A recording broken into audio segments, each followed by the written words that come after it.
দর্শক, বিরতির পর আবারও স্বাগত জানাচ্ছি নিউজ আওয়ার এক্সট্রাতে। বিরতির আগে আমরা বলেছিলাম যে আমরা আমাদের লিঙ্ক সাইট থেকে বিএনপির জাতীয় নির্বাহী কমিটির সদস্য মেজর অবসরপ্রাপ্ত মোহাম্মদ হানিফ আমাদের সাথে যুক্ত হচ্ছেন। হানিফ, আপনি নিশ্চয়ই আমার কথা শুনতে পাচ্ছেন।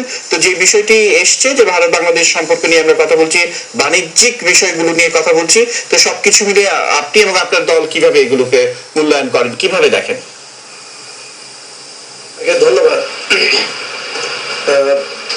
ভারত পৃথিবীর বৃহত্তম একটি গণতান্ত্রিক রাষ্ট্র এবং সেই রাষ্ট্রের নির্বাচন হচ্ছে।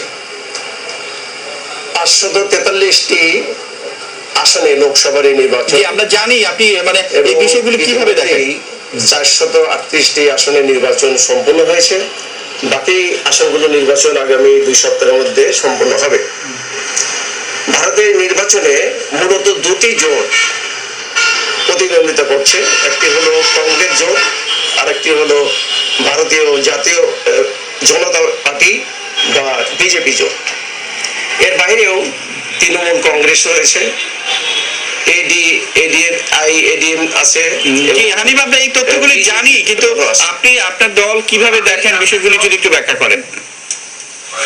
আচ্ছা, এই আমরা মনে করি যে ভারতের এই নির্বাচনে আমরা যেহেতু ভারতের নিকটতম প্রতিবেশী এবং ভারতের সঙ্গে আমাদের 4100 কিলোমিটার সীমান্ত রয়েছে, সেই জন্য আমরা নিঃসন্দেহে we are concern about this election.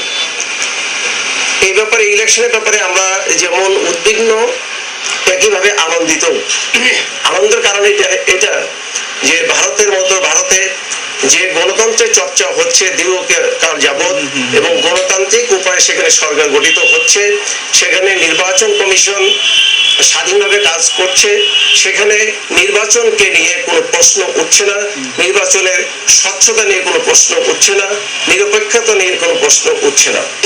কিন্তু এই ভারত নিজে গণতান্ত্রিক হওয়া সত্ত্বেও তার প্রতিবেশী রাষ্ট্রের গণতন্ত্রের বিষয়ে তারা তেমন গুরুত্ব প্রদান করে না। অসংখ্য ধন্যবাদ। আমরা বুঝতে পেরেছি আপনি কি বলতে চান। আমরা একটু সরাসরি দিল্লিতে যেতে চাই। প্রিয় দর্শক, আমরা